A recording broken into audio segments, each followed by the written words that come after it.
Hey guys, welcome back to another video. It's AJ with another family portrait speed paint. This time it's the Lancaster family. So last time I did the Royal Lapida family. This time it is featuring a family that it's related to the Lapida lore, but it's its own separate little thing. It features a lot of other different characters, and honestly, this one has a pretty vast and rich history with one another. So it's gonna be a long one, so I hope you all are ready for that. This family, the Lancaster family, features about 7 different characters.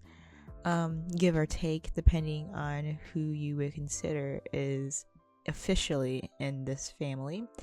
It changes depending on certain details, but for the most part, they have their main members, and then I would say they're honorary members of the family.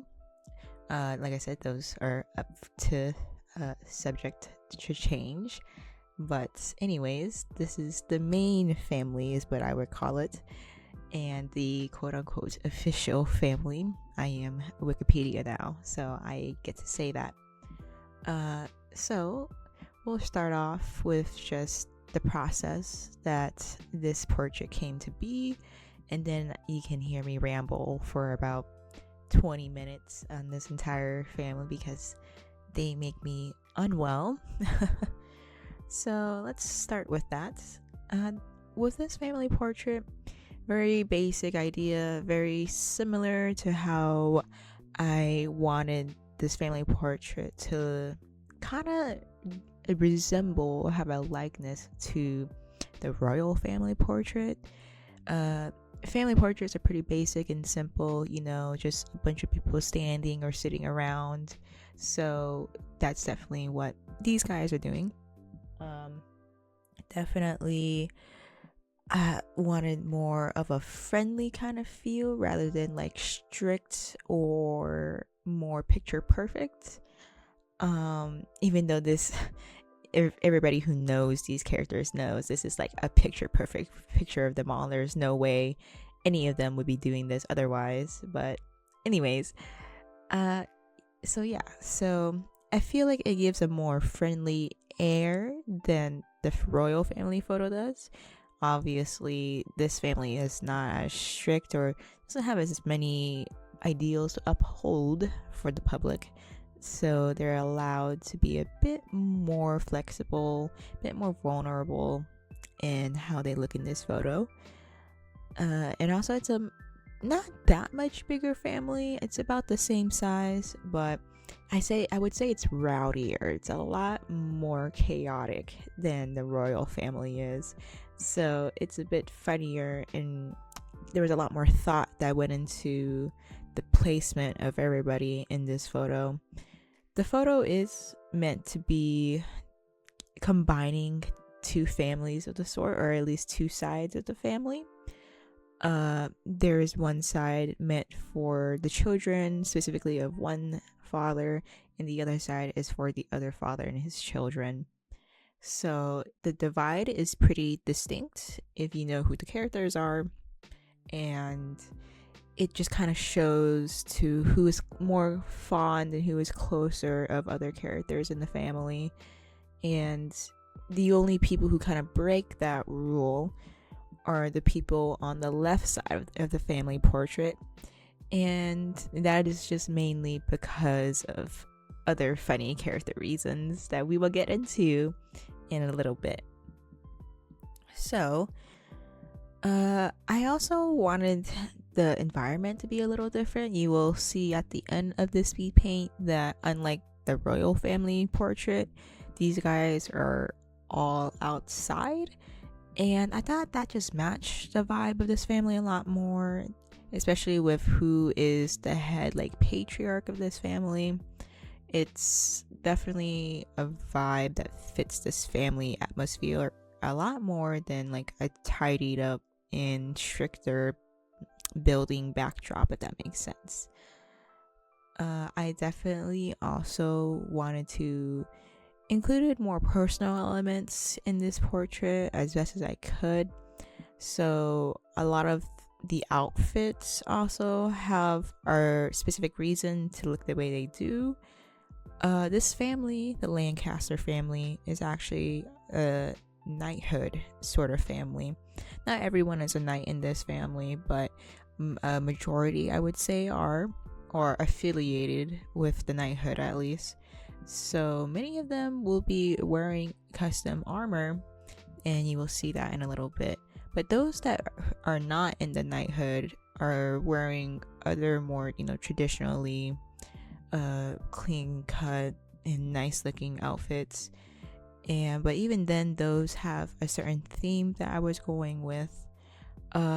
So the two sides of this family, to explain the kind of theme of the outfits I was going with, are split up by the patriarchs, which are Persis and Varian, as you can see up in the screen right now. The left man being Persis, he is the main patriarch, is what I would say, because he is the Lancaster, and he is represented by the colors, more on the warm side. You get that pink, orange, yellow, all that kind of stuff.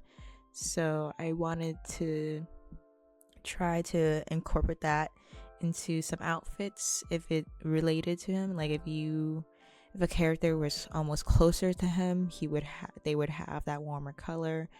Unless they had their own color association already, then obviously I went with those. But I did incorporate that into the outfits. Same with if you were closer to Varian, the man with longer hair, you were giving more of a purple or blue color association with it. But of course, some of these characters already had their own color association, so they were given colors associated with their specific character. But I did have that in mind when making these outfits and choosing the colors, especially with like the style of clothing as well. Some characters are wearing more kimono type outfits, and some of the others are just wearing more suit outfits. That just depended on culture, but it also was influenced by who I thought would be closer to certain characters. So that was also something I thought about when I was choosing the design of these outfits. But of course, if a character was in the knighthood, I chose outfits that I thought would reflect the character on a better level than their civilian clothing. The only person who I did not personally select their outfit to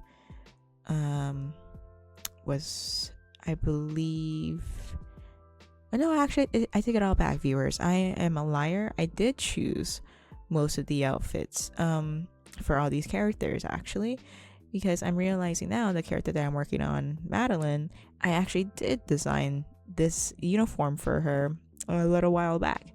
So, I'm a liar. I did completely choose all the outfits in this photo. And, I think I did a pretty good dang job. I think all the armor and not casual, but formal clothing I chose for these characters matched their personality, or at least their vibe in certain ways.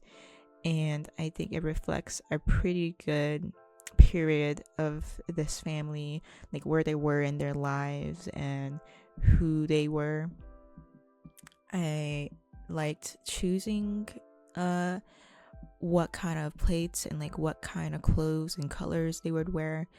I thought it would be a good reflection of all of them and where they grew as characters after they all met. And I definitely had help from a lot of the other people who were actually the creators of some of these characters. The only one I've actually created was Persis. All these other characters are friends, OCs, and of the like. So I obviously went to them to be like, hey, what do you think this guy would look like in about 15-20 years? And it was really helpful having those descriptors, but a lot of it was up to my personal interpretation, which I am grateful for their leniency and their trust in me to be able to do that. So I hope I did everybody justice. and I hope everyone else has enjoyed seeing this piece, because I definitely enjoyed making it. Regardless, I definitely did have some difficulties with certain aspects of people's outfits. It was more of a challenge per se, trying to imagine some of them wearing certain pieces of clothing. So some of these characters have never seen a tie in their life, or never have seen any piece of clothing that's more expensive than something you would see at a Walmart.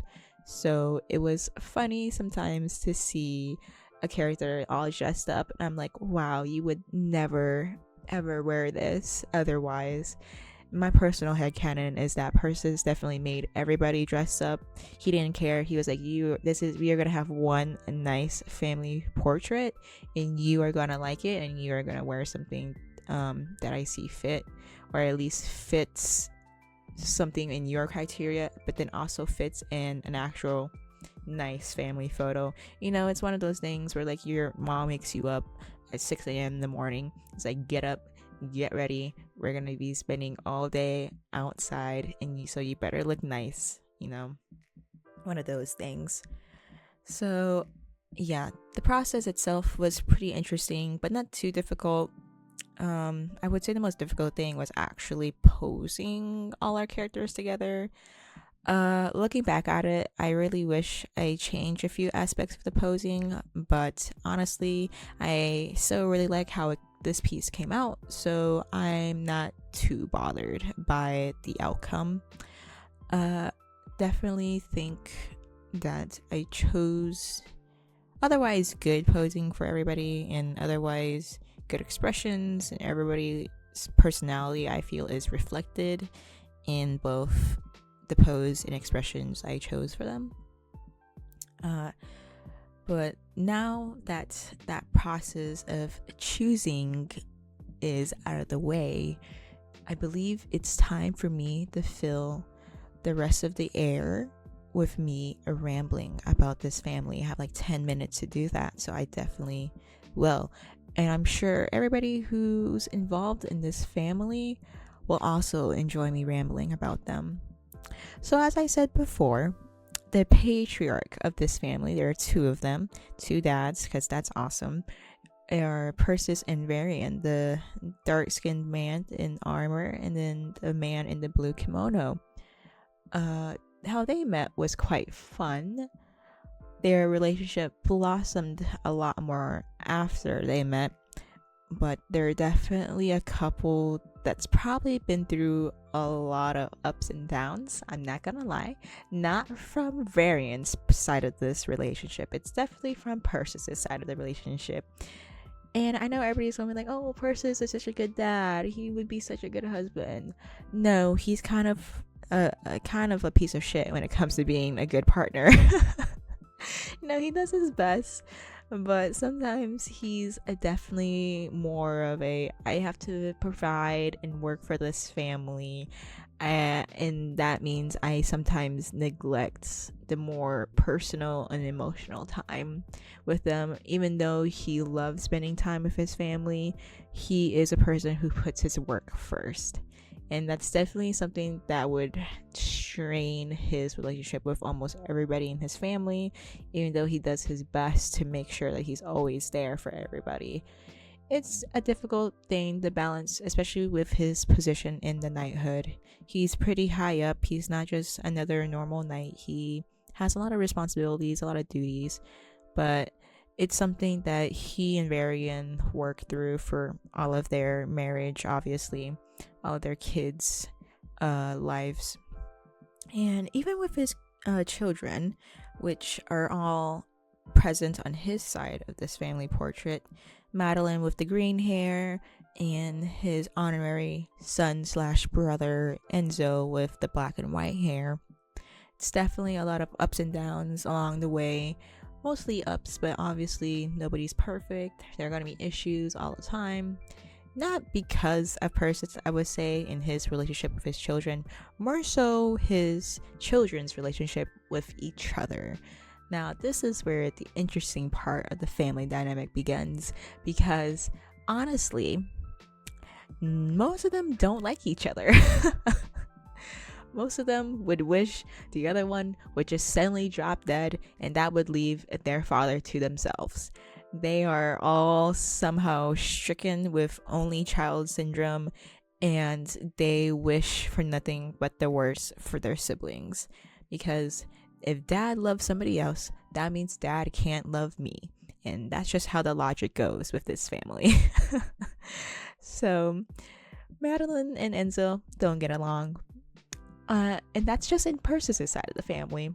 We have Varian's side of the family next, and that has a whole slew of issues because neither Enzo or Madeline not even tolerate Callum, and Callum is the same. He does not like anybody on the other side of that family. He barely even likes Persis. Well, it's only a little bit true, but out of everybody, I guess he hates Persis the least.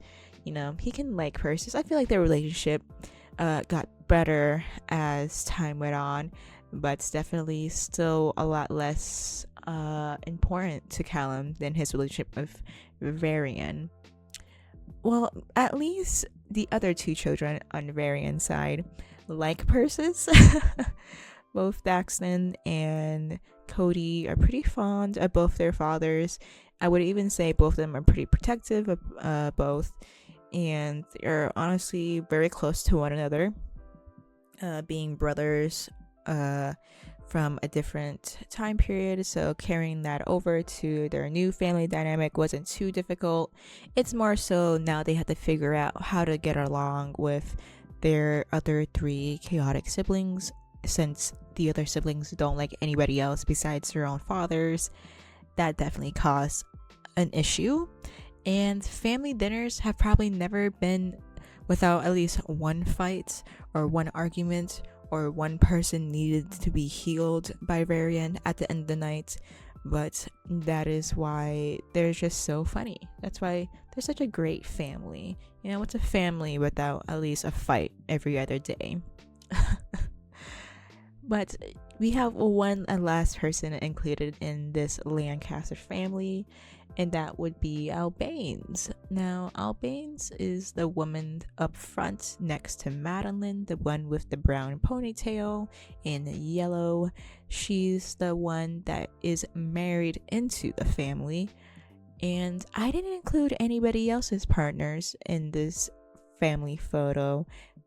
Madeline and Albanes are the only couple besides Varian and Persis in this family portrait for very specific reasons. Albanes has a pretty close relationship with Persis after the things they've been through, and it's definitely a lot more complicated than some of the other relationships Persis has with his children. It's something akin to adopting a child after they've been through a really hard hardship with their own biological parents, and trying to step up in their absence is appreciated, but it's something that both parties understand will never be replaced by what was already there, and it's something that goes unsaid and doesn't need to be said because they both understand that it doesn't need to be, and it's better off not being said. And so Albanes is definitely an honorary daughter to Persis, especially since she marries his adopted daughter Madeline. So it's definitely a relationship that is healthy. Definitely something underlying all of that, but that's a different conversation for a different time. I definitely think the relationships between Varian's kids with Persis' kids probably never really grew much to be close, I would say. They definitely are more cordial with each other, more polite. I can see a couple of them maybe getting along more than others, but it's definitely something that they mostly keep to themselves and to the maybe 2 or 3 people that they do like, and that's just how it is for about 30 years. Persis and Varian tried their best to get everybody to get along, but honestly, sometimes there are battles not worth fighting after a little while. But I do enjoy at least Varian and Persis' relationships with their own individual children. I believe each one is very sweet, very precious, and maybe there is some favoritism, but that's something that also go unsaid for like 20 years probably until Persis dies, and everybody was like, so are we not just gonna talk about how he definitely had favorites all these years, and like everybody else just kind of had to like accept it because he was like low-key too nice to be mad to about that whole situation. But I don't think Persis is really ready for that conversation, especially now that he's dead, so whatever. But otherwise, I think he has pretty good healthy relationships with all his kids, including Varian's own kids. Obviously they get along all very well, and I think they carry over a lot of the things that both parents taught and gave to them over the years, especially with like Varian and like Callum, and then like Persis with like Madeline. Even with like Persis and Cody, they have gotten closer over the years thanks to similar things like powers and like personality and ideals. So even in like Cody's armor, it reflects off Persis's armor, because in Laputa, typically children of the same family name use the same family crest, or if they don't use the exact same family crest, they use elements of that family crest and incorporate it into their own crest in their own kind of way. And that's something that Cody did with his armor.